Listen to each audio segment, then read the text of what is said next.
Australia firmly in command at 208 for 1 at the end of 35 overs. For those of you who were there at the pre-show on My 11 Circle Presents Cricbuzz Live, you would have heard Michael Vaughan, with all his experience, both in Australia and, of course, having played the game for years and years and years, vis-a-vis me, having said 322, Michael, looks very, very good at this stage. Yeah, I think I'll be light. I think they're going to get somewhere near 350. They've got the foundation. They'll play the last 15 like a 20-over game. You'd expect them to score at least at 8 and over, probably 10s. That gets them to around 350. It's a good pitch. It's quite slow. India look lethargic. I don't know what it is with India today, but they look lethargic. Their over 8 is appalling. They've just got to be very, very careful at the start of the tour, particularly a big tour like you have in Australia. You have to come out fighting early. And so many teams, we've done it in England many times where we've arrived in Australia, not come out of the traps quick enough. And before you know, you're playing catch up and it's too late because Australia is so powerful. A little bit of a warning sign, those first 35 overs for India, that they've just got to improve the mindset, improve the body language, just look a bit more active because Australia will dominate and steamroll any opposition side that they feel that they've got the upper hand over. Is one of the issues, I mean, we often talk about having options in T20 cricket, even more so in ODI cricket. When you have a good surface, the opposition's batting first, one bowler can tend to go for a few. You'd want to have that option of a sixth bowler, sometimes even a seventh.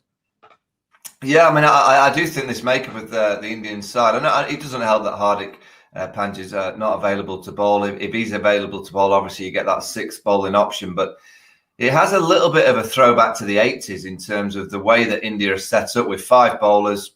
You pretty much got your 6 batsmen and Jadeja at 7, and then 4 bowlers. No depth in the batting. I'm not too sure in this era that should be the kind of side that you go out to face an Australia side. You do need options as a captain. You need, as you mentioned, 6 and 7 options, and you need your batting to be a little bit deeper.